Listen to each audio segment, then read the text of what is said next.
Nós te louvamos, Senhor, por esse dia. Como é bom, ó Pai, entoar louvores ao teu santo nome. Todas essas canções que nós cantamos foram para o Senhor. Todas elas, Senhor, foram para exaltar a tua glória, a tua majestade, a tua soberania.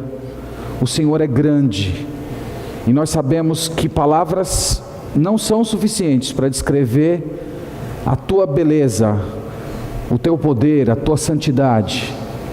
E a música, Senhor, nos ajuda um pouco ao despertar em nós emoções, afeições santas.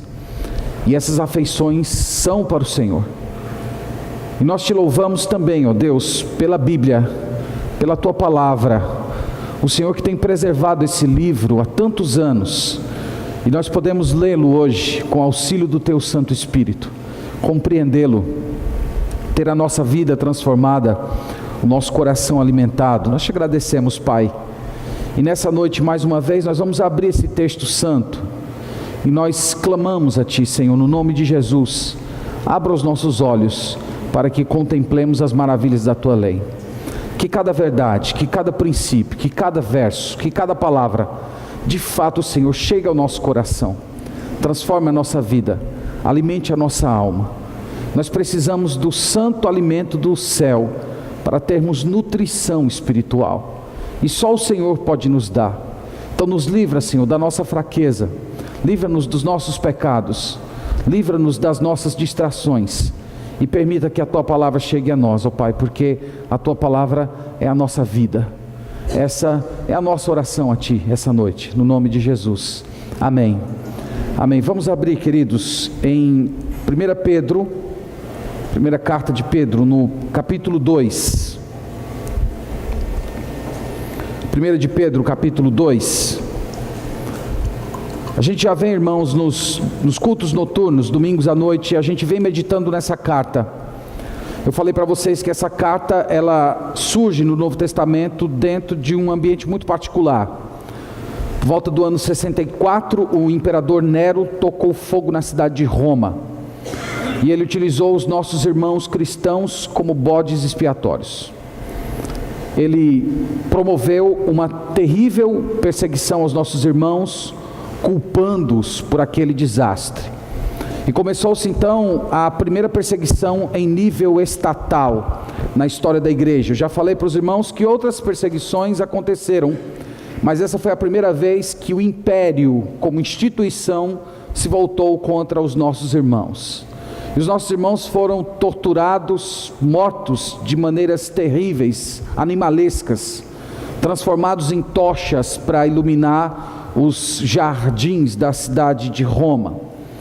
E o apóstolo Pedro, como um pastor de almas, ele estava preocupado com irmãos que estavam padecendo essa perseguição. Ele havia preocupação nele, primeiro, de que irmãos nossos negassem a fé, abandonassem o Senhor, dessem as costas. Infelizmente isso é mais comum do que gostaríamos em épocas de perseguição. Há muitas pessoas que não suportam o calor da provação e acabam negando a fé. Mas haviam muitos outros que não estavam negando a fé, mas que precisavam de uma palavra de encorajamento, que precisavam de uma palavra de conforto, que eles precisavam recordar quem eles eram. E o apóstolo Pedro então escreveu essa carta. Nós já olhamos todo o primeiro capítulo. Nós vimos que do verso 1 ao verso 12, o apóstolo Pedro descreveu a grande salvação que todos aqueles que são de Cristo têm. Ele começou essa salvação descrevendo em termos eternos, dizendo que antes da fundação do mundo Deus nos amou.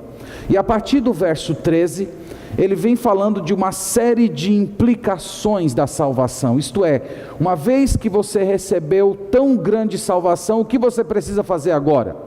No verso 13 até o verso 21, ele fala da santificação. Ele fala que a vida santa, a vida pura, é uma implicação, é um resultado natural da salvação. Depois ele, do verso 22 até o verso 25, ele fala da segunda implicação, que é o amor. E hoje, meus irmãos, entrando no capítulo 2, ele fala da terceira implicação, que é a que nós queremos desenvolver hoje, e eu chamei essa implicação de anseio por Deus. Então, quando você lê o capítulo 2, você precisa lê-lo em conexão com 1. E entender que diante de tão grande salvação, o que Deus espera de mim? Deus espera anseio por Ele, anseio por sua glória, anseio por sua presença. Então vamos ler e vamos tentar entender esses 3 versículos apenas do 2º capítulo da primeira epístola de Pedro, capítulo 2, verso 1 ao verso 3. A palavra de Deus diz o seguinte: despojando-vos, portanto, de toda maldade e dolo, de hipocrisias e invejas, e de toda sorte de maledicências, desejai ardentemente, como crianças recém-nascidas, o genuíno leite espiritual, para que por ele vos seja dado crescimento para a salvação, se é que já tendes a experiência de que o Senhor é bondoso. Amém.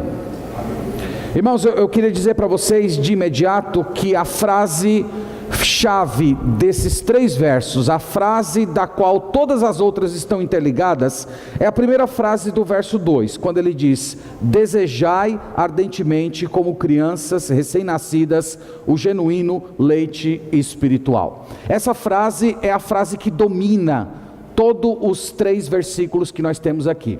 E eu poderia dizer para vocês, meus irmãos, que essa frase, ela é uma espécie de um alerta. É um alerta àquilo que nós poderíamos chamar de atrofia espiritual. A atrofia espiritual é um grande perigo para todos aqueles que são de Deus.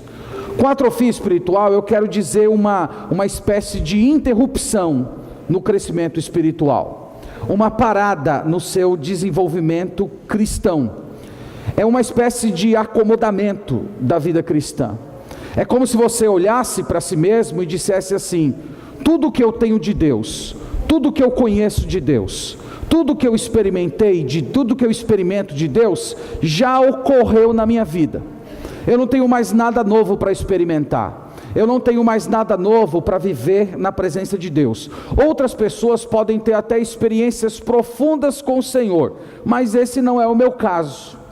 Eu já conheci tudo que eu poderia conhecer, eu já experimentei tudo o que eu poderia experimentar. É como se a sua personalidade, as suas questões familiares, as experiências que você teve no passado, ou até as circunstâncias que você está vivendo hoje, impedissem de você progredir na vida cristã. Você continuar crescendo, você continuar conhecendo o Senhor, continuar experimentando dele. Então, com esse crescimento espiritual, eu estou falando de coisas simples, como você ter mais zelo por Deus, como você ter mais fervor no seu coração pulsando pelas coisas espirituais, você ter mais felicidade na presença de Deus. Lembra do salmista dizendo: agrada-te do Senhor e Ele satisfará os desejos do seu coração. Você ter mais fome por Deus, ter mais apetite pelas coisas espirituais, ter um coração sensível à verdade de Deus, você ter mais ousadia no trabalho do Senhor, ou você ter mais esperança. O que nós estamos dizendo, irmãos, é que a atrofia espiritual, ela impede você de desfrutar dessas coisas. E é uma grande tragédia para uma igreja, é uma grande tragédia para o cristão individual, porque ela escraviza você a um certo estado de vida, tira de você a esperança de crescimento, esmaga o seu prazer em Deus. Imagina uma criança que tem uma série de problemas no seu corpo, e tão logo essa criança se descobre naquela situação, ela começa a perceber o seu corpo desajustado, o seu corpo diferente das outras crianças, e logo ela ouve dos seus pais a seguinte informação: olha, infelizmente você nasceu com essa atrofia, e não há nada que podemos fazer, médico nenhum pode mudar a sua situação. Como é que você acha que essa criança iria se sentir tomando conhecimento de um estado desse? O que eu estou falando, irmãos, é que a atrofia espiritual é pior do que isso, porque quando nós falamos de atrofia espiritual, nós estamos falando de coisas muito maiores e melhores que estão em jogo. Nós estamos falando de coisas eternas, nós estamos falando de um mundo espiritual.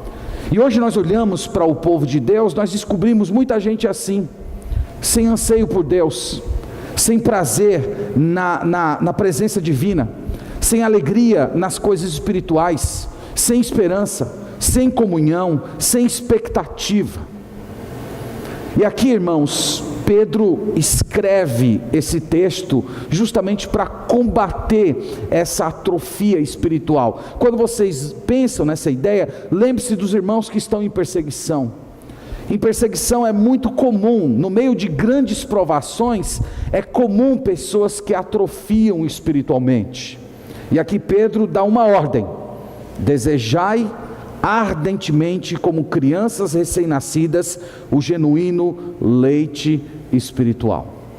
Qual é a cura para a atrofia espiritual? É um desejo ardente pelas Sagradas Escrituras.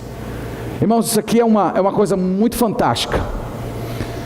É fantástica e ao mesmo tempo curioso, porque Pedro está mandando você ter desejo. Eu pergunto para você, tem como você criar desejo no seu coração? Numa leitura normal você poderia dizer, mas como desejai? Desejai não seria a mesma coisa de eu estar sem fome e alguém chegar para mim e dizer, tenha fome. Mas como ter fome? Eu não posso criar fome em mim. Fome é uma coisa que está fora da minha capacidade. Isso não seria o mesmo de você dizer para um aleijado se levantar e andar? Pedro está dizendo, tenha desejo. E uma pessoa que está espiritualmente atrofiada, ela olha para si mesma e diz, eu não tenho condição de fazer isso. Eu posso até me esforçar para ler a Bíblia, mas eu criar desejo por ler a Bíblia, isso eu já não tenho condição de fazer. Desejo eu tenho ou eu não tenho. E meus irmãos, é aqui que entra uma distinção muito gloriosa entre a lei do Antigo Testamento e o Evangelho no Novo Testamento. O Antigo Testamento é repleto de mandamentos, e Deus ordena que nós cumpramos os mandamentos dele. Só que a lei do Antigo Testamento, ela não dá poder para você cumprir. A lei simplesmente manda você obedecer. Mas nós descobrimos, o apóstolo Paulo escreveu Romanos 7 falando isso, nós descobrimos que nós não temos condições de cumprir a lei de Deus. Então a lei manda você fazer, mas ela não te dá poder para fazer. Enquanto no Novo Testamento, na nova aliança que foi estabelecida na cruz, Deus continua dando ordens para a gente, Deus continua dando mandamentos para a gente, só que junto com a ordem vai o poder para você cumprir a ordem. Essa é uma diferença fundamental entre o Antigo Testamento e o Novo Testamento. Se você quer aprender uma distinção básica entre os dois testamentos, aí está. No Antigo Testamento tem lei, tem princípios, tem normas, tem regras. No Novo Testamento também tem princípios, normas e regras, mas no Novo Testamento nós temos o Espírito Santo habitando no nosso coração, e o Espírito Santo nos dá poder, nos dá unção, e nós podemos cumprir os mandamentos de Deus. Então, se fosse no Antigo Testamento, imagina a lei de Moisés dizendo para você assim, se levanta e saia correndo. E você olha para si mesmo e diz, mas eu não tenho como fazer isso, porque eu fui aleijado pelo meu próprio pecado. Você entende? A lei manda, mas ela não te dá poder. O Evangelho, irmãos, de Cristo, nos cura dessa atrofia espiritual. O Evangelho de Cristo cura a nossa incapacidade. Deus manda fazer e Ele dá poder para que façamos. Então, no caso aqui do texto, quando ele diz, deseje a palavra, crie no seu coração anseio pela palavra, crie no seu coração amor, inclinação, expectativa. Quando ele diz, deseje ardentemente a palavra, junto com essa ordem existe a capacitação para que você experimente isso. Então, irmãos, isso é uma coisa maravilhosa. Nós podemos e devemos crer que junto com os mandamentos, os ensinos, os preceitos de Deus, nós temos que crer que Deus nos dá a capacidade de fazer. Essa semana, enquanto meditava nessa passagem, eu me lembrei de uma frase do Agostinho de Hipona, numa das orações, o livro todo que ele escreveu, chamado As Confissões, que é um clássico, até para aquelas pessoas que não são cristãs. É um clássico em que ele ora ao Senhor. E no capítulo 10 do livro, parágrafo 40, ele fez essa oração. Veja que se parece muito com o que nós estamos falando hoje. Ele orou assim: ó amor que ardes continuamente e nunca te extingues. Aqui ele está usando o amor como sendo uma referência a Deus. Deus é o amor que arde e não se extingue nunca. Ó Deus, inflama, então faz o meu coração pegar fogo. E aí ele diz: ordenas a continência. Continência aqui entenda por pureza, santidade. E ele diz: concede-me o que ordenas e ordenas-me o que queres. Não sei se você está entendendo essa oração, mas concorda com tudo que nós estamos falando aqui. Ele está dizendo: Deus, o Senhor quer que eu seja santo, então me dá a santidade, porque se o Senhor me der a santidade, eu vou ser santo. Se o Senhor me capacitar a ser santo, o Senhor pode exigir de mim a santidade, que eu serei santo enquanto estiver nesse mundo. Então, meus irmãos, essa tem que ser a nossa oração quando a gente lê 1 Pedro capítulo 2, versículo 2. Desejai ardentemente, como crianças recém-nascidas, o genuíno leite espiritual. Então é para você dobrar o seu joelho e dizer assim: Senhor, o Senhor quer que eu tenha esse desejo, o Senhor quer que o meu coração inflame pela Tua palavra, o Senhor deseja que com todo o meu ser, com toda a minha expectativa, eu me agarre a Ti, eu me agarre à Tua verdade. Então me dá isso, me concede isso. Porque se o Senhor me conceder esse desejo, eu vou amar a Tua palavra, eu vou me agarrar à Tua palavra, eu vou me realizar na Tua palavra. Então você pode orar desse jeito. Se você hoje chegou aqui sem desejo pela Bíblia, se para você ler as Escrituras tem sido um peso quando você o lê, você hoje pode orar por isso. O Senhor quer que eu deseje a Tua palavra? Então, Senhor, me dá esse desejo. E ao mesmo tempo em que você clama, você crê nisso, você ora acreditando que Deus, através do Espírito Santo que habita dentro de você, Ele já te deu esse desejo potencialmente. Então não se contente com a atrofia espiritual. Não é a vontade de Deus para você, a vontade do Senhor é essa. A vontade de Deus é que você tenha um desejo crescente, que inflama o seu coração todos os dias, por estar na presença do Senhor. Dito isso, agora eu acredito que nós estamos prontos para olhar a passagem toda. Como eu disse para vocês, eu parei um pouco nessa primeira frase do verso 2, porque ela é a ordem que toda a passagem, de onde toda a passagem deriva. Agora vamos para o verso 1, e vamos tentar entender em que contexto vem essa ordem de desejar a palavra. No verso 1 ele começa assim: despojando-vos, portanto. Vocês sabem que, portanto, é aquela conjunção que fecha um argumento, que sempre remete para o que foi dito antes. Esse portanto aqui se refere a quê? Qual é o antecedente dele? Você pode ver no verso 23, que é o argumento que ele vem desenvolvendo. Ele diz: pois fostes regenerados. Lembra que nós falamos domingo passado que ser regenerado é ser nascido de novo, é ser tornado cristão. Ninguém nasce cristão. Você se torna cristão no ato da regeneração, quando você é salvo por Cristo, quando você nasce de novo. Então ele diz: pois fostes regenerados, não de semente corruptível, mas da incorruptível, mediante a palavra de Deus, a qual vive e é permanente. Então ele está falando que nós fomos regenerados, nós nascemos de novo através da palavra. E aí, verso 24 e 25, ele compara a palavra de Deus com a erva do campo, que seca, que passa logo, mas a palavra ela permanece. E aí é nesse contexto que ele diz: despojando-vos, portanto.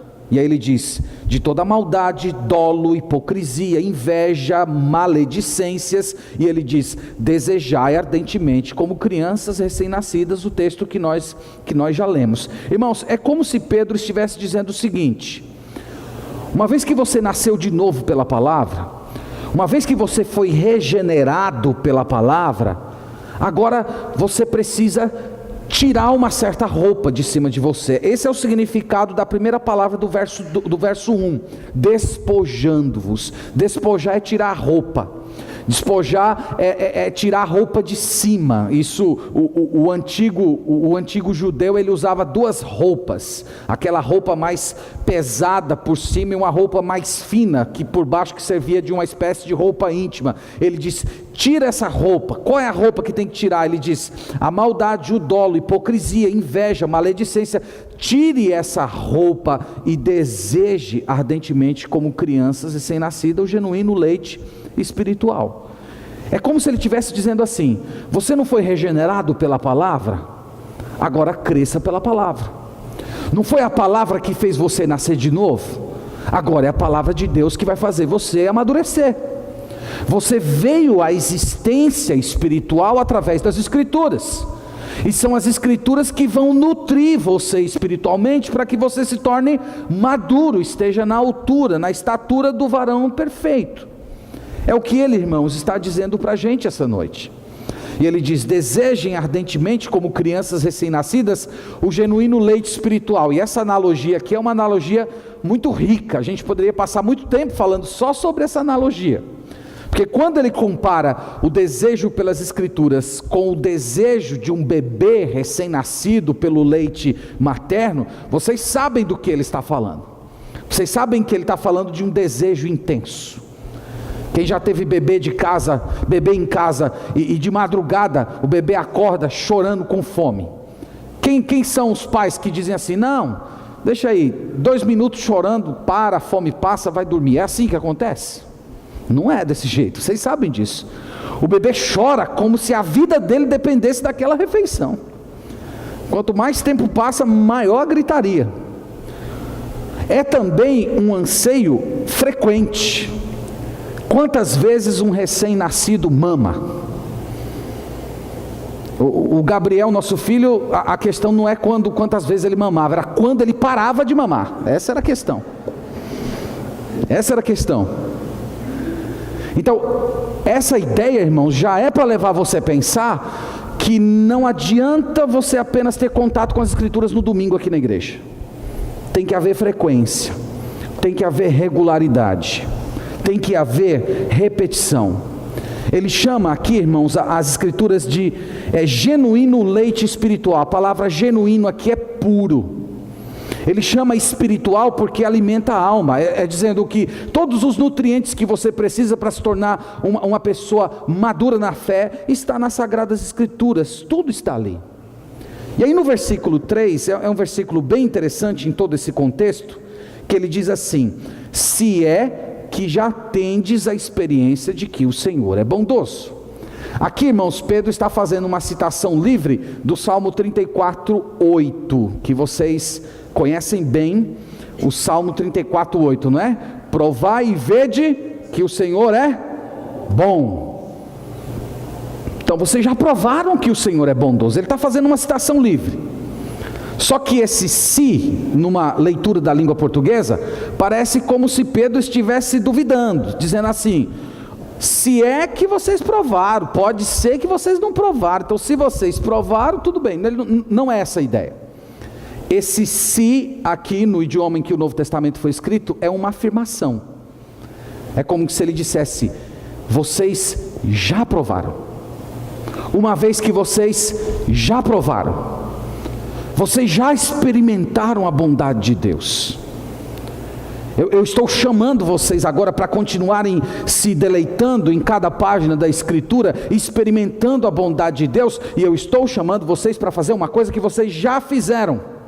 Quando foi que nós experimentamos, irmãos, a bondade de Deus? Na nossa conversão.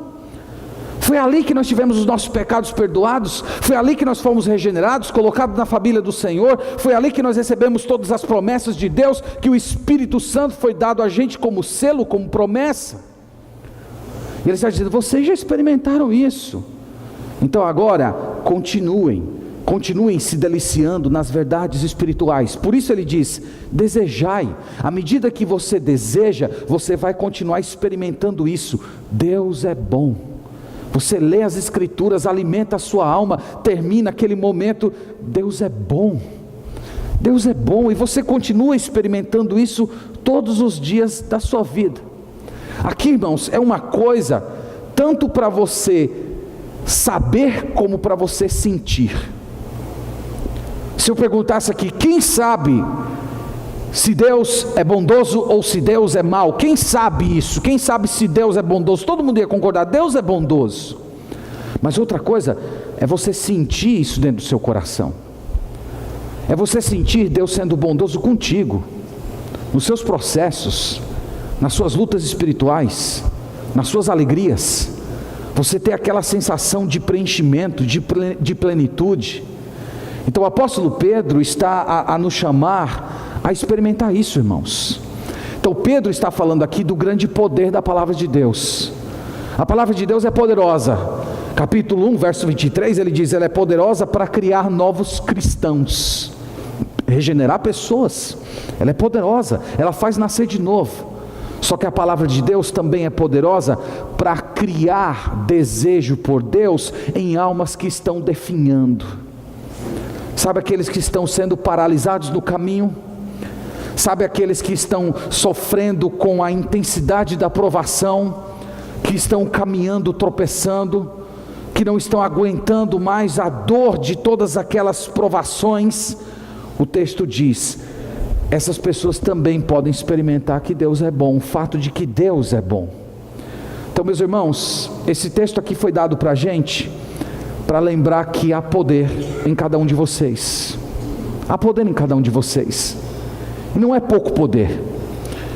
Efésios capítulo 1, versículo 19, diz que o poder que habita em nós é o mesmo poder que fez o corpo morto de Jesus sair de dentro do túmulo. É pouco poder? Não é pouco poder. E esse poder que um dia retirou o nosso Salvador da morte, é o mesmo poder que está operando em você hoje, capacitando você a cumprir isso aqui, a desejar as Escrituras, a se desembaraçar de tudo aquilo que tem impedido de você de andar com Deus, para que você corra em direção a Ele. Você ter vontade de ler a Bíblia, de você ter amor pela palavra de Deus, você ter prazer em orar, você ter desejo de obedecer ao Senhor, você ter força para vencer no pecado. Então aqui, irmãos, é um convite para você crer no poder da Sagrada Escritura. É isso que Pedro desejava para aqueles irmãos que estavam sofrendo perseguições por aquele imperador maluco. E é isso que Deus deseja para a gente hoje, passados quase 2000 anos que esse texto foi escrito. Pedro ainda continua falando do poder da palavra, no versículo 1, mas ele fala agora de uma perspectiva negativa. Eu diria assim, que no verso 2 ele falou do poder construtivo da palavra, que é o poder de dar desejo para você. No verso 1 ele fala do poder destrutivo da palavra. O que é que a palavra destrói? Vamos lá olhar, verso 1: despojando-vos, portanto, de toda maldade e dolo, de hipocrisias e invejas, e de toda sorte de maledicências. Enquanto o próprio Espírito Santo de Deus cria em nós desejo pela Sagrada Escritura, do outro lado, ele destrói o desejo por outras coisas. E aqui ele cita alguns pecados. Ele cita o pecado de maldade. Essa palavra maldade é um termo muito amplo, que pode se referir tanto a intenções maldosas como ações maldosas. É como se a palavra matasse em você o desejo de ferir outras pessoas. Ele usa a palavra dolo, que é a palavra que se refere a fraude, a engano. Eu estudei essa ideia de dolo, sempre tive curiosidade com essa palavra, e ela era usada para se referir a um punhal que ficava escondido, e que você atacava uma pessoa numa hora que ela não estava esperando. É você esfaquear alguém sem dar chance de defesa. Isso é dolo, isso é maldade, isso é fraude, isso é engano. Pedro está dizendo que a palavra de Deus liberta você disso. Ele usa a palavra hipocrisia. Hipócrita é mascarar o mal, é dando aparência de bem, é fingir aquilo que você não é. A palavra de Deus também destrói isso.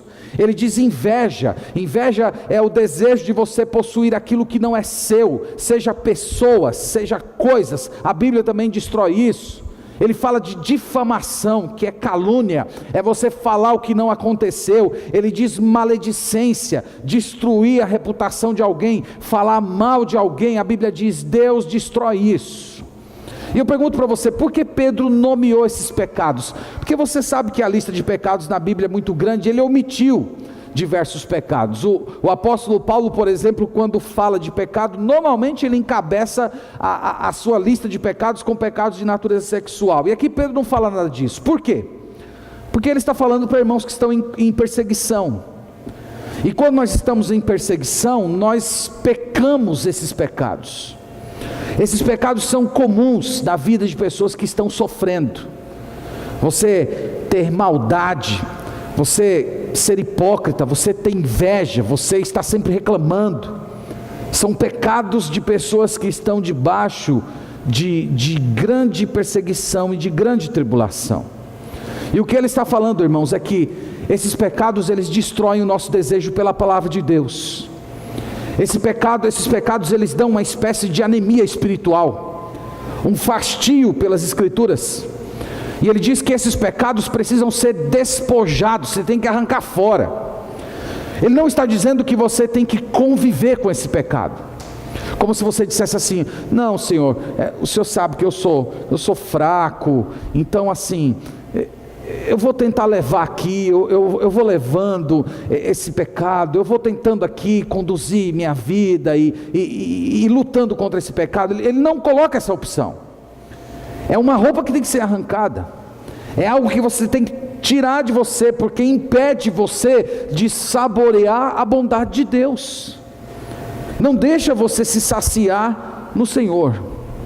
E aqui, irmãos, eu creio que seja essa uma explicação muito simples para aquilo que nós chamamos no início da mensagem de atrofia espiritual. Porque tem tanta gente que parou de crescer, porque tem tanta gente que não está mais experimentando prazer nas Escrituras, porque tem tanta gente que acha que tudo que aprendeu de Deus, experimentou de Deus, já cessou e não tem mais nada para viver na presença de Deus, porque essas pessoas estão vestidas de pecados.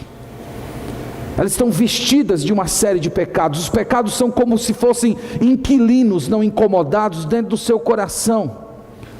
Então, irmãos, o que Pedro está argumentando aqui com seus leitores, e o Espírito Santo conosco, é que esse desejo de provar a bondade de Deus, esse desejo de se alimentar das verdades das Escrituras, não pode conviver, não pode florescer dentro de um coração cheio de malícia, de hipocrisia, de maldade, de dolo. Não tem como essas duas coisas conviverem juntas. Então é como se Pedro estivesse dizendo para os seus leitores que nós travamos uma luta em duas frentes. Por um lado, nós lutamos contra os pecados mencionados no primeiro versículo, esses pecados que atrofiam o nosso crescimento espiritual. E por outro lado, nós lutamos para provar a bondade de Deus através das páginas da Escritura. Essa é a nossa grande luta espiritual.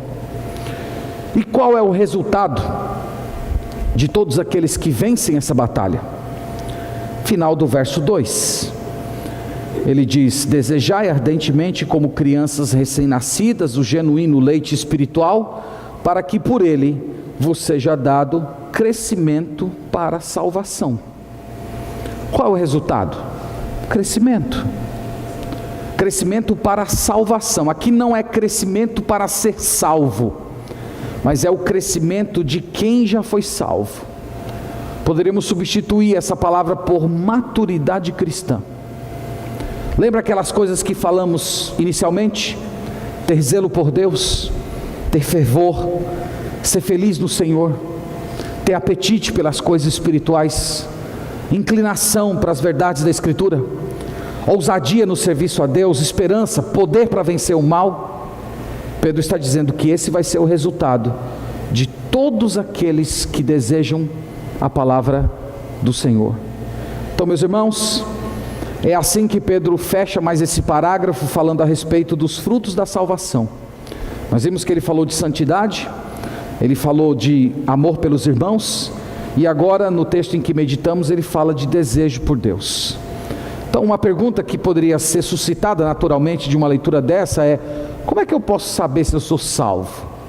Como é que eu posso saber se eu sou de Deus? Como é que eu posso saber se eu fui regenerado? A resposta está no texto. Você tem desejo por Deus? Você seria capaz de orar como o salmista orou no Salmo 42, verso 1? Assim como a corça suspira pelas águas, por ti, ó Deus, suspira a minha alma tem sede de Deus, do Deus vivo. Quando é que eu irei e me assentarei à porta da tua congregação? Você é capaz de orar assim? Você é capaz de pedir a Deus e de desejar o Senhor de todo o seu coração? Irmão, irmã, não caia na atrofia espiritual, na mesmice do não posso crescer, não posso mudar, ou do não preciso mudar. Joga fora essa roupa velha e suja. Isso faz parte da sua vida antiga. Clame pela purificação de pecados. Comprometa-se a viver como o Senhor pede. E essa noite, quem sabe você pode orar como o Agostinho orou, como mostramos há pouco. Senhor, se o Senhor quer que eu seja assim, então me dá aquilo que o Senhor quer que eu seja. O Senhor quer que eu deseje a tua palavra, deseje de todo o meu coração, então me dá o desejo, me dá a aspiração, me dá o anseio, me dá esse clamor pela tua verdade. E eu quero dizer a vocês, irmãos, que essas palavras foram escritas para a gente que estava sofrendo. Tem tanta coisa que você pode dizer para quem está sofrendo uma perseguição estatal.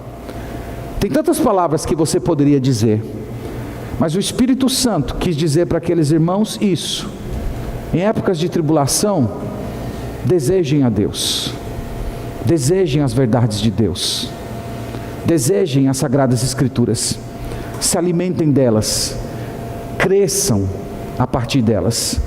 Então eu quero dizer para você a mesma coisa, seja lá o que você está passando essa noite, seja lá o que está incomodando o seu coração. Você poderia enumerar muitas necessidades: Senhor, eu preciso disso, eu preciso disso, eu preciso disso, eu preciso disso. Mas tem uma coisa só que é necessária: deseje ardentemente, como crianças recém-nascidas, o genuíno leite espiritual. Essa é a sua maior necessidade. Então essa noite se agarre às Escrituras, beba dela todos os dias e rogue a Deus para Ele te dar esse anseio, essa aspiração, e você vai experimentar, quem sabe, a mesma coisa que Agostinho experimentou: Deus dando a você aquilo que Ele requer de você. Portanto, meus irmãos, que Deus nos abençoe e que todos nós cresçamos juntos nessa salvação, descobrindo todos os dias da nossa vida, o seu brilho, as suas dimensões, a sua largura, a sua profundidade, a sua altura, todas as suas cores, todas as suas nuances. Que nós vejamos a salvação como uma infinidade de possibilidades que nós podemos desfrutar e nos alegrar todos os dias da nossa vida, até quando o Senhor vir nos buscar. Amém. Que Deus nos abençoe. Vamos orar ao Senhor todos juntos.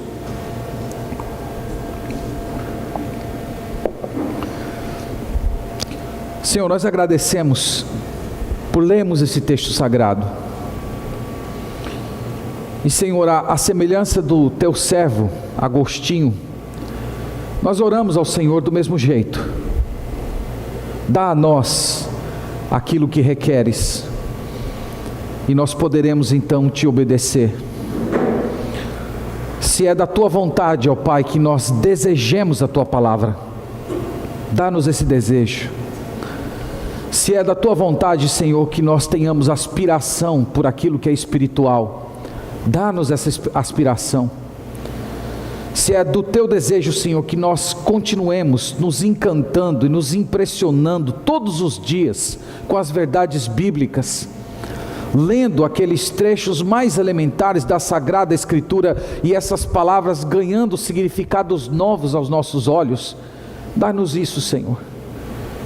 Se o Senhor deseja que nós sejamos santos, dá-nos a santidade.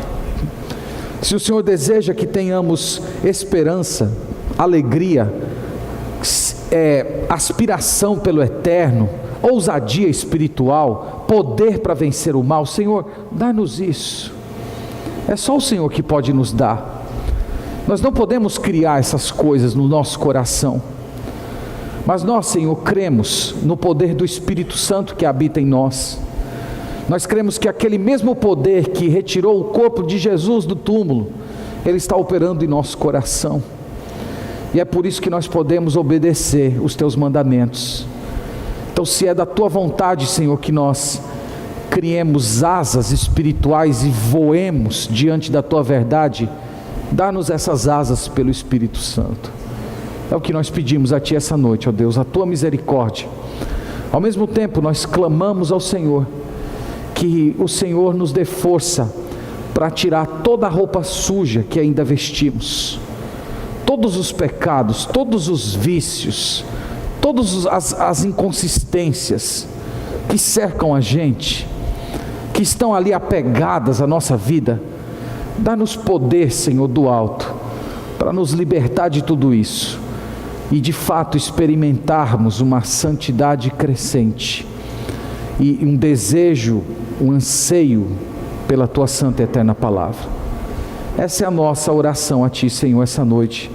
É o nosso clamor no nome de Jesus. Amém. Amém.